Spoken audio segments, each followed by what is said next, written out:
The next man, who's going to be our speaker this morning, needs no introduction. The only thing that I will say that he'll have to piggyback off of is I knew Dean's wife, Beth, way before he did. Steve, come on up. All right, Tom, you got me? I think I'm going to go with the wireless. So I got next. Yeah, so the story behind that story is, I was talking to JB about this last night. I said, you know, the first time I met when the pastor nominating committee introduced us to the elders of the church, you remember that, Bob? I'm sure really well. It was actually May, the first weekend in May will be my 13th anniversary here. Yeah. Someone said, well, what do you do for a 13th anniversary? I said, you cross your fingers and you just vote for some more. But I said to Jay last night, I said, do you realize that first time that you introduced us to the elders, we were over in the Edinburgh room, and we were sitting around in a circle, and Beth leans over and whispers in my ear, she says, I'm not sure, but I think the guy sitting next to me on my right was my gym teacher in high school.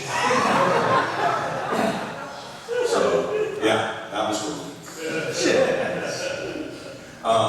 Just two things to piggyback off of what was said previously. One is that Dave Daniel also does a great job of leading a group of men, principally formed out of the Joshua League golf group that goes down to Light of Life mission and serves our homeless community in Pittsburgh pretty regularly. And I'm always amazed that when that email goes around, how many people are signing up for that too and getting themselves down. I know, Jeff, you go down a good bunch of times, and some of you do, but that's also another great opportunity. But it tends to be the golfing guys that kind of find that place, and Dave organizes that too. Last commercial is, tomorrow is our ministry fair. It's between the 9 o'clock and 11:15 services. And I really hope that you will take some time to move around in the cafe, the Connections Corner, the Welcome Center, and visit each of the tables where the ministries are going to be represented, because it's not just a way of saying, oh yeah, we need to fill in slots and pass around clipboards and get people signed up. We don't have groups for the sake of groups, meetings for the sake of meetings, ministries for the sake of ministries. Each one of them has been carefully thought through in terms of how it will help you connect not only with your brothers in Christ and your sisters in Christ, but also how it will help you connect with the Savior and cause you to grow in your faith. You cannot simply be a spectator Christian. You cannot simply come and observe and watch and partake and receive and not roll up your sleeves, whether it's on Compassion Day or in the choir loft or in any other setting. It's the capacity of being involved in a fellowship group. It's the capacity of being in serving opportunities. Those are the things where that faith becomes very real, and it starts to really grow and take off and make a difference. So we have these things available to you tomorrow so that you can find that which is going to really connect with your interests, your talents, your calling, your time, your family, whatever it might be. But take the time to walk around and see what's available tomorrow and check in on those things. Including, I'll just put a plug in for the table that I have some responsibility for. There will be a table there about our elders. We oftentimes overlook people because I think our nominating committee sometimes has historically, in the past at least, only looked for certain pathways in which people might come into leadership.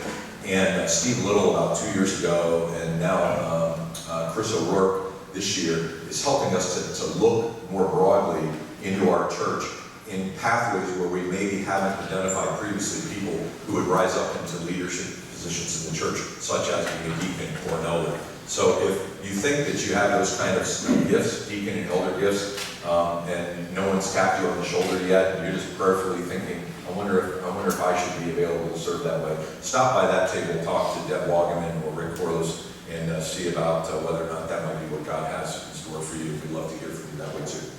All right. Why don't we open up with a word of prayer. Actually, I'm going to read this passage of scripture, then we'll pray. Okay?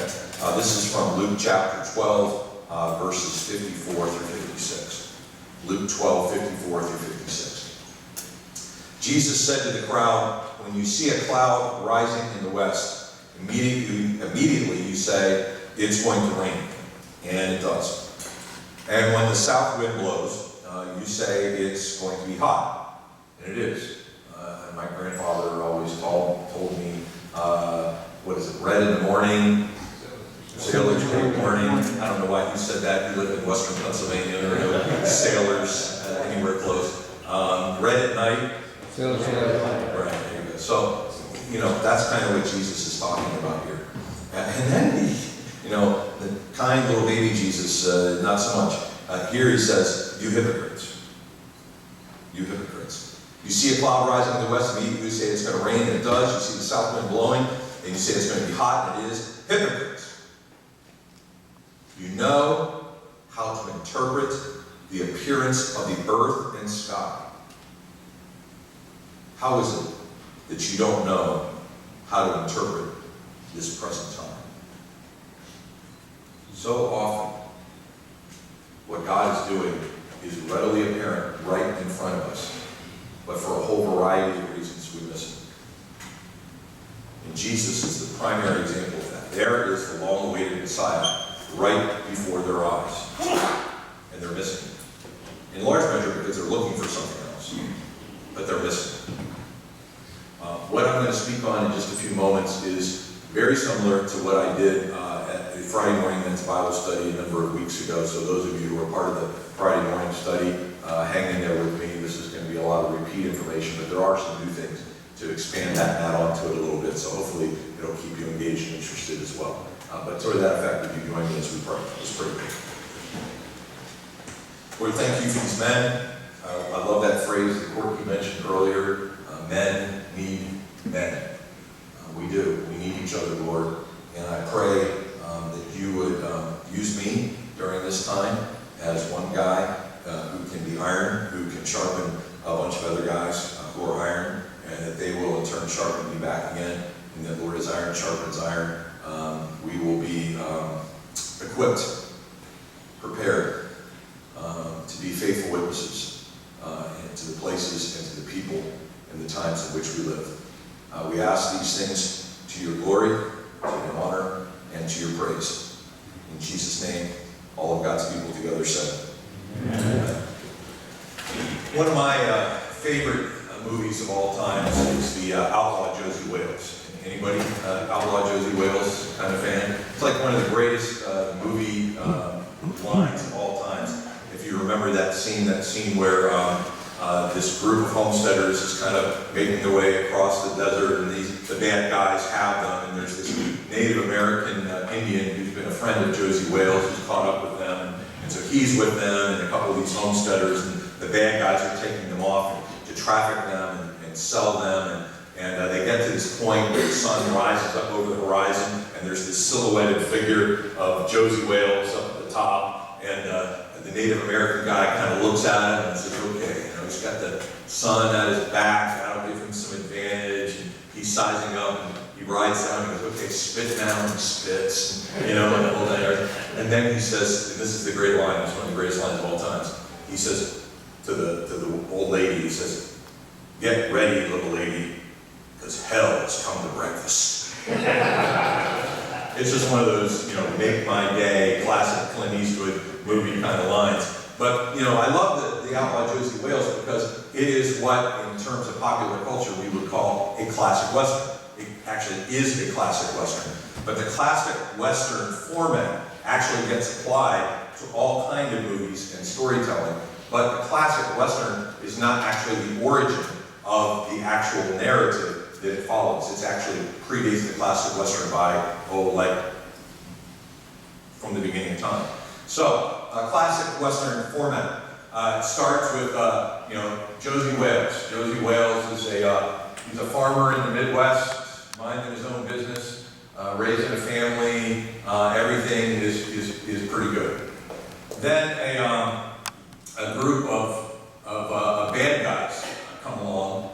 They're kind of renegade Union soldiers, and they kill Josie Wales' family. It's horrible, it's awful, it's one of the worst things ever. And so a crisis is introduced into the plot line that changes the trajectory of the entire movie, where the outlaw Josie Wales is now on this pathway towards seeking revenge, or what you might call redemption. And then the movie ends and we don't know a lot about what happens afterwards, where Josie Wales wins, and we're back to a maybe even a better place than we were at the beginning. That's the plot line of a classic Western. You could take almost any movie and place it in this framework, one way or another, right? You could take Star Wars, and you could say, oh, you know, there was Luke Skywalker on the farm. Interestingly enough, different kind of farm, different planet, but he's on the farm, and he's innocent enough. Oh no, here comes Darth Vader. The bad guy enters in, and then we have 6 movies, you know, of how are we going to win back everything again. And then finally we end up with the good guys winning, or at least in the first movie, we end up with that scene where, you know, Darth Vader even has been redeemed. And he's standing there in that kind of ghostly looking thing, and Luke and the person who is actually his sister are smiling, and the good guys win. And we like it when that happens. We like to see resolution and the good guys win. Now, the interesting thing is because we have a progressive in the West way of thinking. We have a way of viewing information that goes left to right. We have a way of viewing information that is sequential, that has movement to it. We feel good when there's progress moving in this direction, and we feel frustrated when there isn't. But something happened in the last generation to traditional classic Western storytelling. Traditional classic Western storytelling changed so that many of our narratives today, whether it's in movies or televisions, will actually start not at the beginning and precede this way, leaving us with this deep sense of satisfaction and resolution to the conflict. But rather, a lot of times they start here, or sometimes here. And they oftentimes use the tool of a flashback to take you back to this place, or back to this place, or back to this place. And the flashback means that you can start anywhere in this timeline and go back in order to move the plot line forward. But invariably, there still is, at some point in time, some resolution to the plot that goes on. I used to sit, and my dad, if he were still living today, would be 95, and I used to sit and watch movies with him, and at the end of the movie, I would say, well, Dad, what did you think? He'd say, horrible. I'd say, well, what was horrible? That's horrible storytelling. I couldn't follow it. I couldn't tell whether we were in the present, or the past, or the future. It's horrible. He grew up, my dad was born in 1924, he grew up with the classic Western as the preeminent model of how you told stories. So as long as you started in some relatively good condition, a crisis was introduced, the plot line was developed with the introduction of characters that advanced the plot, and there was a resolution that caused Jimmy Stewart to go off in the sunset with, you know, the Doris Day or whoever it was. He felt good about it. But if you started here and went back and back and back and back, or worse, there's no resolution, and you're left with things open-ended. My father said, horrible. Horrible. Postmodern storytelling is the result of the Western secular worldview. And today, I would like to talk to you a little bit about how we can discern the times in which we live. I would like to describe to you the air in which people who are growing up in this generation breathe, the water that they swim in. And I say that so that in discerning the times, you will be able to see how God might be at work, and even better, how God might use you in the time in which we live. If you try to tell this storyline today, everything was good, trauma introduced, redemption, resolution. Most people who grow up today find that as being either trite, they find it as being disingenuous, they find it, they'll dismiss it as being naive and unrealistic, because that is not the water that they have grown up swimming in, or the air that they have breathed. And so to be able to understand the framework in which they live is where we got to start. But actually, we'll start with not a distortion of reality, let's go ahead and start with reality itself. As God has designed reality. Okay? God is the author of reality. So, there is actually, for all narratives, 4 basic movements. And those 4 basic movements don't come from Clint Eastwood or from anybody else. Without their realizing it, good narrative or storytelling follows typically these 4 movements. And these 4 movements are as old as the Bible itself. The first movement is called creation. Genesis 1 and 2, right? God looks at everything He made and He declares it's what? Good. It's good. In fact, on the 6th day of creation, He looks at humanity, the Imago Dei, people were made in God's image, and He declares them more than good. He declares them good, good. Good, good. It says in your English Bible, it says very good, but there's no word very in the Hebrew, so it actually repeats the word twice for emphasis. Okay? Because humanity is made in the image of God. And what's the location of the beginning of this drama? It takes place where? Eden. So Eden is a good place with good people. Movement number 1. Movement number 2. It's a short movement. It's only Genesis 3. What we call the fall. The fall is where everything that is good is taken away. Or in terms of storytelling, it's where the crisis is introduced. It's where the trauma is introduced. It's where something that has changed the trajectory of the storyline has occurred that needs something to come in and restore it and to change it. Okay? So everything, as a result of that, is what? What happens to everything? It's tainted by sin. Oh, let's do this. I forgot to do this. Who are the characters in the Garden of Eden?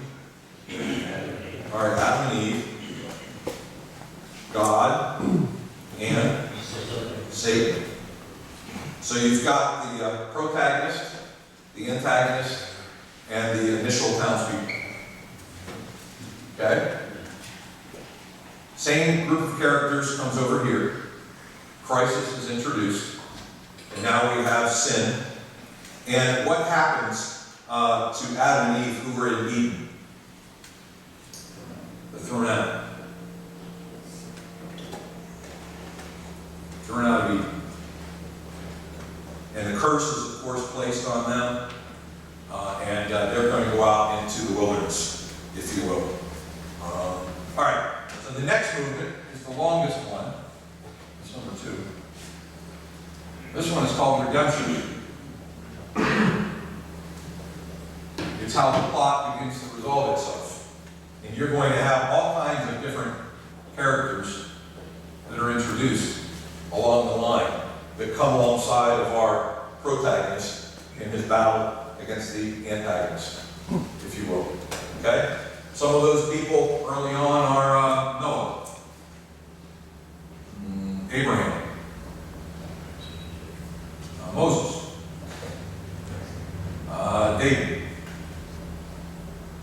and then finally, Jesus. In the terms of the covenant, these are mediators of the covenant. These are people that God selects from amongst the townspeople who are the exceptional ones, who will help step up and join God in this drama of battling Satan. And you remember the battle for this, of course, happens in the whole plot line. The big idea of the narrative is in 3:15, right? You remember Genesis 3:15? God, in place of this curse on the serpent, says, "You will nip him, the seed of the woman. I'm going to place enmity between you and the seed of the woman, and your offspring will nip her offspring in the heel, and her offspring will do what? Crush her on the head." That sets up the big idea of the entire book. And the whole rest of the book could be described as the seed of the woman and the seed of the serpent in battle against one another. Ultimately, our hero Noah steps up The world is so broken and so awful that God decides to start over again, hit the reset button, flood the entire world. And there was nobody on the earth more righteous than Noah. So God floods the earth. Noah does the whole thing with the ark and the animals, right? Then the waters ultimately recede, and there's Noah and his family. And shortly after the waters recede, what does Noah do? He gets drunk and naked. Yeah. So Noah, as good a guy as he is, there's nobody more righteous on the entire earth. Noah apparently cannot be the person that brings this plot into redemption. He has dropped the ball and he has failed. He's lost to the desperados in the wilderness. So then God raises up Abraham. My goodness, Abraham, right? I mean, Abraham, the father of all faith. Father Abraham. He leaves everything behind, and Ur of the Chaldees, and follows, and all the amazing things he does with Isaac, you know, and willing to sacrifice him, and yet, what is it, like twice he gives his wife away to other men and says, "Oh, it's not my wife, it's my sister. If you want to have sex with my wife, that would be great. Go ahead and do that." And then he says, when he doesn't believe God's promise for having a child, "I'll take my wife's maid and I'll have sex with her and have a child with that child." And then he says, "Oh, you know, when my wife gets upset with me for having sex with her maid and having a child, I'll take that woman and her child and I'll put them out in the wilderness to die." Abraham, not such a great example either. He's not the Clint Eastwood of the story that we were hoping for either. So God brings along Moses. Moses appears like, okay, this is the guy, right? And this is Charlton Heston after all, right? This is the guy who's going to do it. You know, he's put in a little basket, and you know, against all odds. You know, he's a Jew. They don't know he's a Jew. And he's raised up by Pharaoh, and he's going to lead millions of people out of the oppressive regime of the worst nation in the history of the planet. You know, and this guy is like, he is the guy. Well, you know, killed one guy, then goes out in the wilderness and gets mad and frustrated and beats the rock. And God says, "Oh, no, Moses, you got too much anger. You can't." No, he doesn't even get to lead him into the promised land. Doesn't Moses. It's great liberty. So, you know, all the world around them has a king, and the people are looking for a king, and God says, "You don't need a king, I'm your king." And no, everybody else has a king, we need a king. And no, you don't need a king, no, we want a king. So God raises up a couple of kings. First we have Saul, you know, mixed messages on Saul. Then along comes David. David. How's the Bible describe David? Is a man after own heart. Anybody want to detail the full life of David? Up on the roof, sees a good-looking woman, must have her, arranged to have her husband killed. So, lust, adultery, murder, just to name a few among David. Apparently not. So it's going to take the hero of all heroes. In fact, it's going to take the perfect hero. The one who has no fatal flaws whatsoever, around whom the town people can gather. At first they may not understand who he is, but he will do the greatest thing in any drama at any time ever. Unsolicited, on his own volition, for all of the people in the drama, he will lay down his life. And then the greatest plot twist of all time, it turns out that not only did he lay it down, but he picked it up again. And we have an incredible resolution, or as scholars refer to it, either as consummation or restoration. And we have things go on forever and ever. Now, you and I actually live, let's see, you and I actually live right here. X marks the spot. Jesus has come back. He will come back. All right, I should actually move this. He will come back. And you have forever in heaven. And we live in this time between these two times. Still part of the redemptive work of what God is doing, moving toward his final restoration of all things. Creation, fall, redemption, restoration. That is the narrative of a biblical worldview. And I would suggest to you that every story that has been told, even if they don't know they're doing it, ends up fitting into this narrative one way or the other. Because God is the author of all things, whether people know it or not. Take your story. Your story fits into this narrative. You're a follower of Christ. Let me give you mine, for example. Okay? Born in Yardley, Pennsylvania. I mean, you want to talk about Eden. I had a mother and a father who loved me. The town I was born in was founded in 1682. It's more than about 100 years older than the United States itself. It's a beautiful area of the country, right on the Delaware River. If you can picture where George Washington crossed the Delaware on Christmas of 1776 to attack the Hessians at Trenton, he went right through my backyard. I grew up in a great area. Little pond in the center of town. Grew up learning to ice skate on the Yardley Pond. Rode my bike all day long. Parents never knew where I was. I was probably out in the creek somewhere getting salamanders or crayfish or something like that, building a fort. Anybody remember days like that? Oh man, it was Eden. It was good. Why can't we go back to those times? Yeah. Well, then adolescence happens. And I started asserting myself, thinking I know a lot more than I really do. And the desire to be like God. She partook of the fruit. And there's no better description of an adolescent, particularly an adolescent man, than we think that we are God. We think we know everything. And we act like it. We partake of the fruit ourselves. And I will tell you, some of those early years, it's pretty ugly. Yeah, I had a mom and dad who loved me, and I grew up in this idyllic state. But as I began to rebel against my parents, particularly my mom, well, man, would we come to some blows. There was a time that we were driving through northeast Philadelphia, and I got so mad at her. We were 15 miles away from home. I got out of the car, and I just walked. There's a time that she struck me, not measured spanking, mind you, struck me. And I looked at her and I smiled. I said, do it again. That one didn't really hurt. Give it a better shot. Come on. You got better than that. At 14 years old, I went to summer camp. And I learned that if you want to get your relationships right, you got to get your first relationship right. And I accepted Jesus Christ as my Lord and Savior.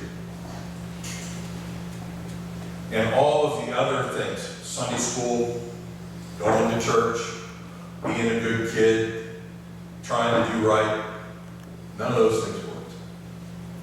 Until I met Jesus. And when I met Jesus at Kirkwood Camp Conference Center, I gave my life to him.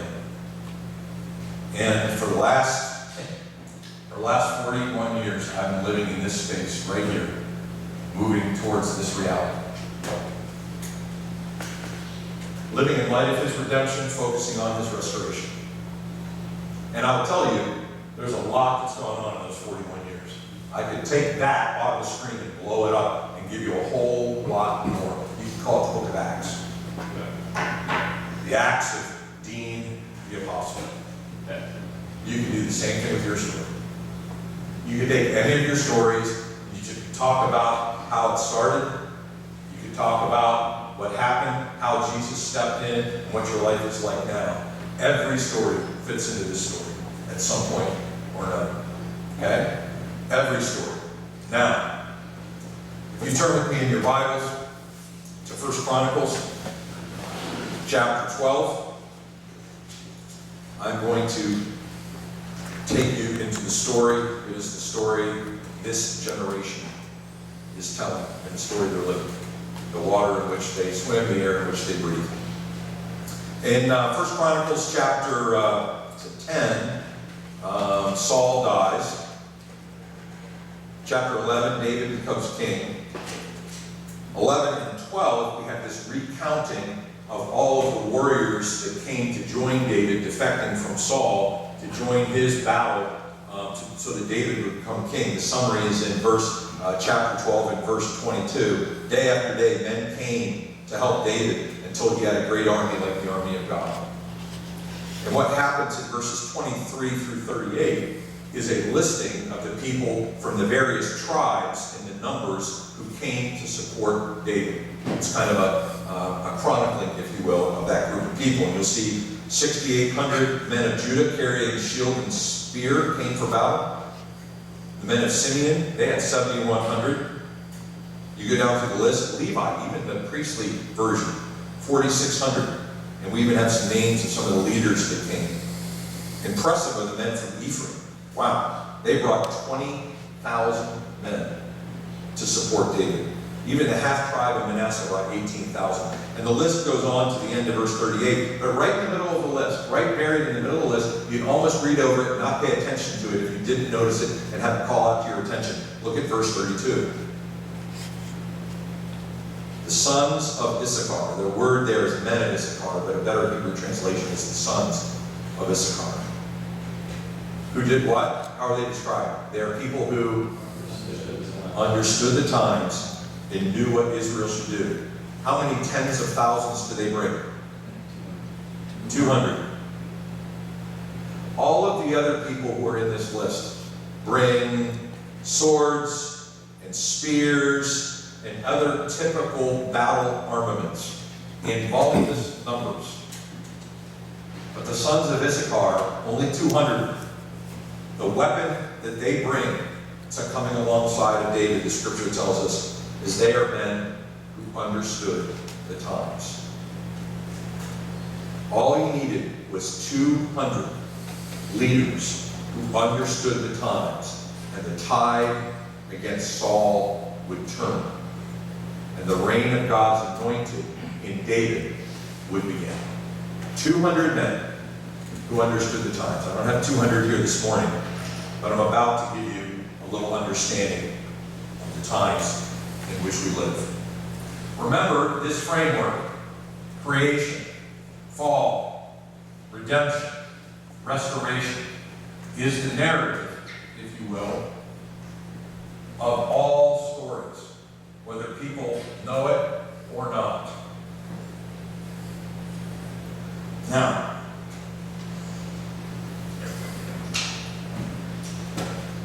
I'm going to encourage you guys. How many of you guys listen to podcasts? Anybody?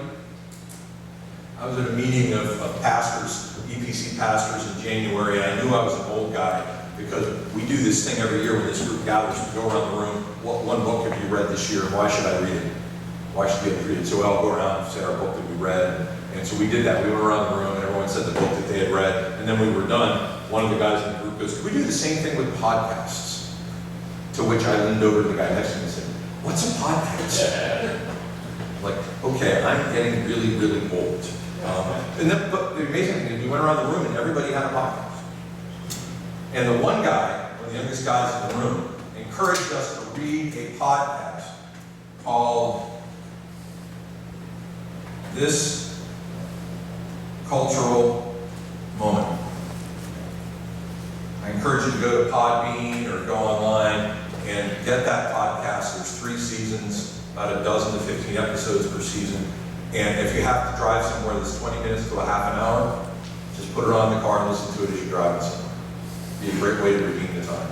2 pastors. One is from Portland, Oregon, and the other is from Melbourne, Australia, are deconstructing the Western secular worldview, particularly the progressive Western secular worldview. And they're doing it from inside Babylon, if you will.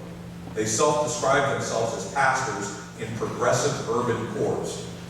That is to say, Portland, Oregon, I don't know if you've ever been to Portland, Oregon, but it is like hipster central, right? You gotta have a man bun, drink a $5 latte with skinny jeans at some point in time, okay? That might be already passé at this point. But Portland, Oregon is progressive central. And here's an interesting thing. According to the Barna research that came out 2 years ago, of the most post-Christian cities in the United States, Portland, Oregon came out as number 45. The top 6 are all in New England. But rounding in at number 26, 19 spots ahead of Portland, Oregon, was Pittsburgh, Pennsylvania. Have you been to Lawrenceville recently? Have you been down on the Strip recently? Been on the South Side recently?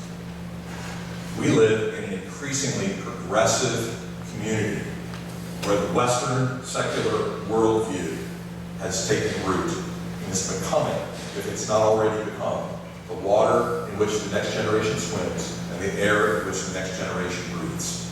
Okay? So here's how the Western secular worldview fits this fourfold framework, and it does. Traditionally, what you and I would refer to as Eden is the inner child. The inner child is that, have you ever heard a phrase like, you need to find out who you are? You need to discover yourself. You need to be your best version of you. You listen closely, you can actually hear that in Joel Osteen. But you will hear that in a lot of people today who say, we just got to go back and find that inner child. Now, the fall is some trauma that has occurred that has taken the inner child away from us. We live in the Western secular worldview and progressive culture in a largely therapeutic culture. And that therapeutic culture will describe that trauma as whatever it is that has come and has stolen that inner child from you. And it's usually something from the outside that has been placed on you to destroy that inner child. Common villains that would approach in the fall scenario here would be your parents, the church, other hierarchical or older structures that impose values or ideas on you. They are destroying your inner child. That is the trauma, that is the fall. Interestingly enough, it used to be when I would talk with a young man or young woman who was dealing with a type of gender sexual dysphoria, that is to say they were having issues with their sexuality, you almost always, 10 years ago, found that the trauma was some form of abuse. Almost always. I've had 5 conversations in the last 5 weeks with 5 students at Grove City College who are struggling with their sexual identity. Not one of them has been abused. The trauma that's been put on them is something very, very different. And if we have time, I'll get to that in a few minutes. Okay? So then you're on this journey of self-discovery, trying to get back to the inner child. And this, it's not about the destination, it's about the journey. There is a fluidity to this. There is a ever-changing nature to this. And some of the people that I've been reading, some of the people that I've heard about through this cultural moment, suggest that this fluidity in this time, this never settling on any sense of identity is actually purposeful. The digital capitalists, such as Amazon, don't want you to ever arrive at an established identity. Because then they're unable to look at us, look at what you're wearing. Most of us have been wearing the same exact clothes for a very long time, right? Like, I buy clothes only when I have to, and when I buy them based on what I liked like 10 years ago. And I hold on to them with the assumption that once every 10 or 20 years, what I'm wearing will come back in fashion, right? This is not the most fashionable group in the room. Amazon hates you. Amazon wants you to try to remake yourself. They want you to try to renew yourself. Tinder wants you to swipe left again, swipe left again, swipe left again. Continually try for something. You'll never be satisfied with what you have. So the digital capitalists are selling you an ever-changing image. And interestingly enough, under the guise of almost a kind of virtual libertarian capitalism of sorts, which says no boundaries. Amazon crosses every state, crosses any place, as does all of the other cyber digital capitalists. That marries very nicely with a progressive theology that suggests you can be whatever you want to be. And if you want to only be that for today, that's fine. If you want to change and be something tomorrow, that's fine too, because we actually have a market for that. We're actually finding that this ever-changing thing that's occurring is actually occurring because the digital capitalists are actually planting in front of people what they want them changing to, and they're ahead of them in marketing. That is to say, people aren't finding themselves. They're finding what someone has marketed for them, and they're being digitally manipulated in order to go there and buy that product. And if we can say that that's fluid and unchanging, then we have a perpetual marketplace that we can continue to sell. So there's actually a dovetailing of progressive ideology and digital capitalism. I had a professor in college who said that ideologies actually are not linear. They're cyclical. If you go all the way to the left and all the way to the right, you actually find out that they're pretty close, much closer than you would have ever imagined. In this case, no restrictions, all hands-off digital capitalism is in bed with progressive ideology. And it's fueling this finding of yourself. But the reality is, the journey is what it's all about, because there can be no final destination. And so, in the postmodern storytelling, there is no final resolution. And that somehow seems more realistic. Somehow that's more, how many of you are Avengers people? I haven't seen Endgame yet, but the last one, right, always leaves you with, what? The good guy doesn't win. There's no resolution to the plot. It's just a big question mark. If you could get there, it would be the finding of true self. But that finding of true self is endless in the sense that you'll never actually find that true self. Interestingly enough, during this period of time right here, we are seeing a skyrocket of suicide rates among the next generation, particularly among those who are sexually conflicted. And the storyline that we're being given is that the reason why those suicide rates are going up is because of the trauma that was induced on them during this time. But actual psychological studies demonstrate that the reason that the suicide rate is going up is because there's never a place in which one lands in terms of their sexuality or their identity, even more important.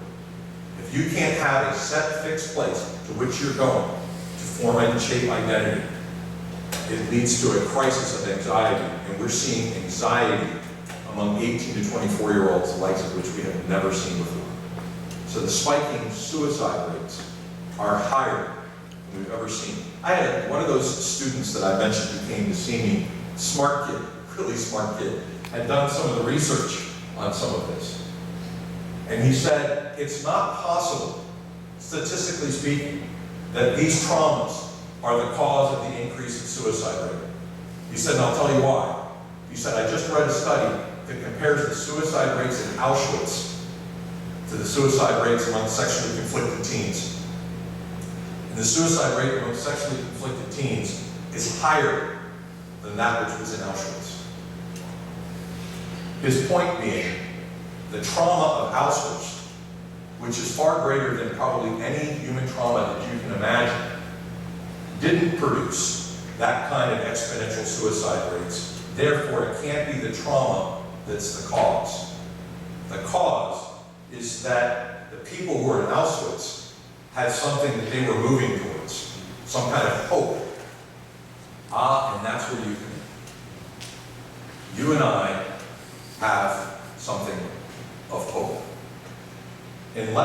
understand this worldview and how it is a distortion of the biblical worldview, you can't begin to speak to this generation. You have to understand the water that they're swimming in, the air in which they breathe. Real quickly, of those 5 kids that I talked to, grew up in pretty good homes, by and large parents that love them. We're not talking perfect parents by any stretch of the imagination, none of us are. You can hear all of those stories. By and large, very similar to the childhood that I would have grown up in, right? About 5 years old, it starts. Those of you who think it doesn't start until they're about 13, 15, 17, already too late. At 5 years old, the girl tells me that Daddy called her little boy. Tomboy. Never had a son, only had daughters. But this one liked to play with sticks and turn them into guns as opposed to Barbie dolls. And he started calling her my little boy. Somebody started teasing her that, she dressed more like a boy. And the gender stereotype began. Seems innocent enough, right? All of us at some point or another have said something like, give that kid a, truck. Give her a Barbie doll. We have gender stereotypes. And somewhere around 5 years old, the first gender stereotype is imposed on that kid. And those gender stereotypes are societal, they're not biblical. Nowhere in the Bible does it say a little girl can't play soccer, or football, or with a truck. Nowhere in the Bible does it say that. But we've been socialized that way. And so the first trauma that occurs now is not in an abuse. It's in a form of bullying. When someone places a gender stereotype on the child, that as they go along, they have another gender stereotype playing. Young man that I talked to is theatrical. He likes to be in plays. He doesn't care a whit about football or soccer, and at recess he would frequently find himself over talking to the girls. I have great sympathy for that. I would typically rather spend time with girls too when I was that age. But because he was hanging out with the girls, as opposed to hanging out with the guys, because he liked theater, as opposed to football, the gender stereotype that he was mommy's little girl gets played out and being reinforced in school. And then someone says something in a derogatory manner, maybe half joking, or a friend that doesn't understand, and then they read something about someone else who's been bullied and maybe took their life because of something, and then something like this. And as it goes on, each one of them has a series of events that has occurred. And here's the crazy thing. The narrative that puts this whole period together, that looks back on this, thinks that this has been stolen from them, and what is possible for them. The teacher for this entire experience is YouTube. They go online and they find someone who at 5 years old was told that he was mommy's little girl. And they watch the video of this guy who's over here now, telling about the benchmark stories as they go along. And as they listen to that YouTube tutorial, they realize, guess what? His story is my story. And then when they fast forward to the end of the story, and they find that this person is on a journey to discover their true self that was stolen from them when they were 5 years old by their parents, by their church, by something in society, they are going to find their true self again. And they've got a guide who's already been there, who's on that journey, who can take them along the way. Romans chapter 1 says it this way. They exchanged the truth of God for a lie. And now the lie has become true to them, and they can't tell the difference. If you've only ever grown up, say you were born with blue glasses on, tainted blue, all of reality for you would be blue. And if I came along to you and I said, what are you doing with those blue glasses? Oh, those evil blue glasses. Bad blue glasses. Let me take those blue glasses from you. They're going to be like, but if you're able to come alongside and say, you know, do you think those glasses were intended to be blue? Is it possible that, well, you and I were each born into a kind of spiritual condition that causes us to view the world as blue, that perhaps that's not the intent or design, and perhaps there's a way in which if I come alongside of you and it wouldn't be a threat to you, and I could show you that while I'm kind of a little bit old school, I could take out my hanky and take those glasses and say, Rob, I'd just love to come alongside. And I don't use this to blow my nose, so don't worry. That's a sign of the fall right there, that your mind went right to that. And then you put those glasses on again, and they, whoa, what's really real? If all of my life was blue, and you've just shown me something that's not all blue, what's really real? Right? One of the, remember the Sons of Issachar, how many of them were there? 200 men. The number one thing Bud Dupree says that it takes to be a leader is that leaders define reality. This next generation is growing up in a distortion of reality that they believe is truly true.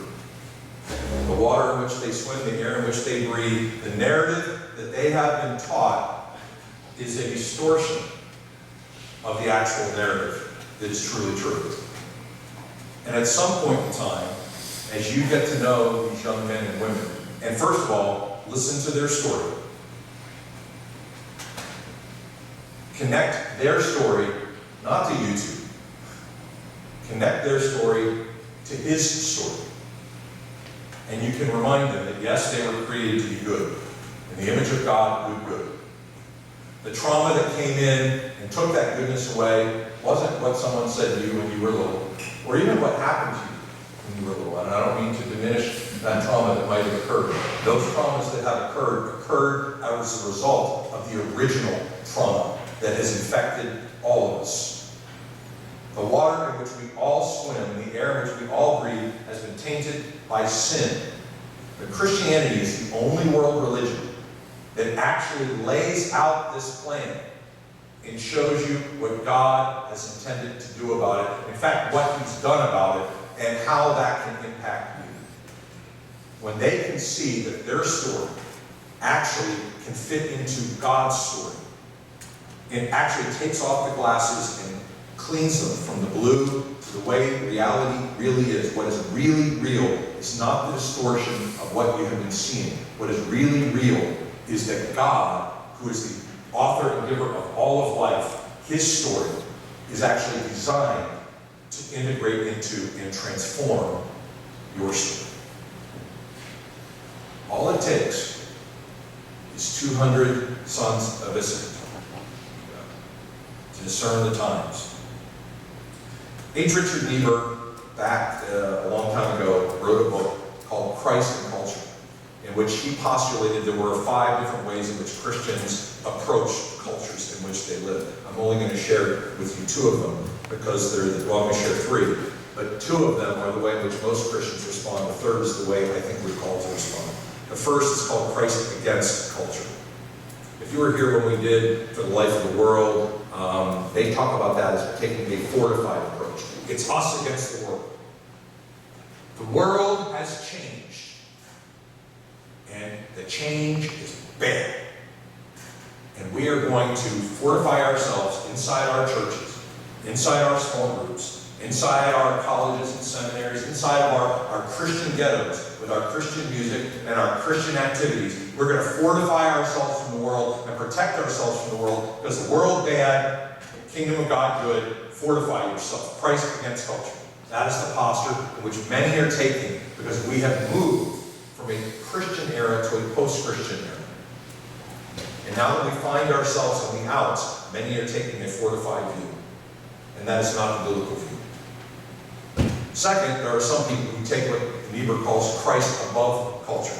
That is to say, they have a sacred secular split. The things of the kingdom are holy and separate and have nothing to do with the things of this world. And so the way we live and move and have our being at work, at school, and at play is totally different from the way in which we hope to arrive in heaven one day, which allows a Christian to say one thing and do another, to act one way on Sunday or Wednesday night and different when they go to work on Monday morning.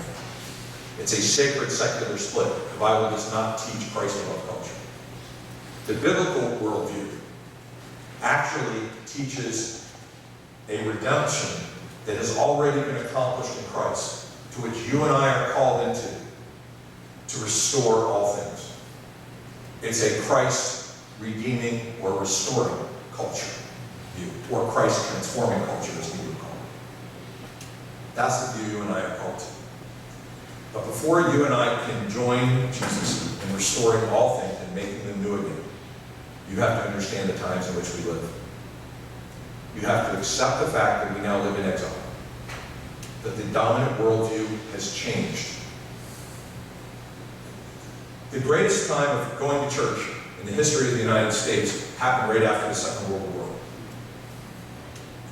And during the Second World War, after the Second World War, the gains of the Christian church that grew, even in the 60s and the 70s, many of you will remember the craziness of the 60s and 70s, but alongside of the wheat, or the tares that came in the 60s and 70s, came the Jesus movement, and the Pentecostal movement, and what they call the third wave. There was a huge explosion of the church that happened in the 60s and the 70s. And so by the time the 80s come around and Reagan is president, you have Jerry Falwell, and you have Pat Robertson and the others creating a moral majority. And when you have the moral high ground, the only thing left to do once you've taken that high ground is to do what? Maintain it. What? Maintain it. You defend it. You maintain it. You fight to take the high ground, and once you have the high ground, you defend it. That's what Falwell and those guys were doing in the 80s. Well, guess what, folks? The 80s is now almost 40 years ago. And guess what? We've lost the high ground. The high ground is now owned by the people who hold a progressive Western secular worldview. And guess what they're going to do now that they have the moral high ground? They're going to defend it. You can't say that. You can't do that. They will now start to regulate, to protect what they've gained, which puts you and I in the countercultural position. As soon as we understand, actually, we've always been countercultural. The kingdom of God has always been subversive. My kingdom is not of this world, Jesus said. The sooner we understand that the air in which we breathe, the water in which we swim, which is kingdom air and kingdom water, is by nature subversive. We take this entire thing and we flip it. And we come along people and we say, interesting. Do you think it was intended to be that way? Do you think it's right that women and children should be sold into sexual trafficking and slavery? Does that make sense to you? No, I think that's wrong too. Do you see any other worldview or system or religion out there that proposes a plan to change that and address that as being not right and unjust? So, who out there? Are the Buddhists doing it? Muslims doing it? Are the progressive Western seculars actually doing it? Here's the crazy thing. You walk the streets of Portland, you'll see signs in all of the stores with rainbows on them saying, all people welcome. We are a welcoming community. And when you walk into that coffee shop with the $7 lattes, they're all 25 to 35-year-old white people. There are no people of color. You won't find a Latino. You won't find an African American. Portland, Oregon is one of the whitest cities in America. For all of its claims of diversity, it is one of the least diverse places in the country. And what these guys in this cultural moment are doing for us is they're exegeting the fall of this worldview that is happening right now. It's actually crumbling under their feet at this very moment. And they're panicking because the utopia that they had pictured is not working. And they don't know why, and they don't know what to do. The actual reason why these guys are doing this detailed cultural exegesis is they're crying out to the church. They're crying out to them saying, you see a cloud rising in the west, and you say it's going to rain. The wind blows from the south, you say it's going to be hot. You know how to interpret the appearance of the earth and sky, and you don't know how to interpret this present time. They are seeing, in interpreting this time, the beginnings of what is historically taking place at the onset of a major revival or movement of the Spirit and the resurgence and rebuilding of the church. You look around you and all you see is Babylon. When I look around, what I see is Babylon crumbling. Leslie Newbigin, how close was this? Leslie Newbigin was a missionary, a British missionary in India for probably 40 or 50 years. When he returned to England, and this is after the Second World War, when he returned to England, he had noticed the shift from a Christian culture to a post-Christian culture in England. He was like, he left in England was one way, he came home and England was another way. And as he applied his missionaries' contextualization and analysis to British culture, Western culture, and by extension, this will apply to the United States as well. What he said was, God is going to use Western secularism the way he used Nebuchadnezzar in Babylon. He is going to use Western secularism to deconstruct, and that's what this whole period is. This is all deconstructing. Deconstructing who they told you were. Deconstructing who you thought you were. Deconstructing what they want you to be. Deconstructing what any other societal norm has been placed on you. All of this is deconstruction. It is the methodology, the hermeneutic and methodology of progressive Western secularism is deconstruction.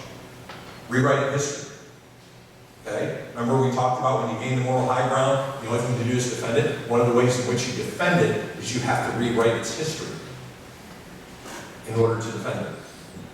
Okay? What these guys say, what John Mark Comer says, is this. He says,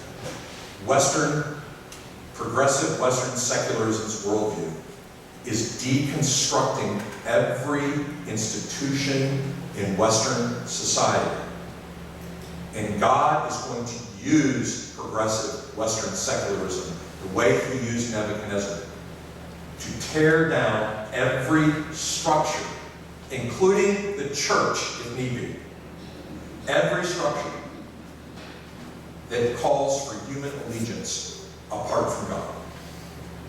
And when all we have left is rubble, and there are no institutions left for us to find meaning in.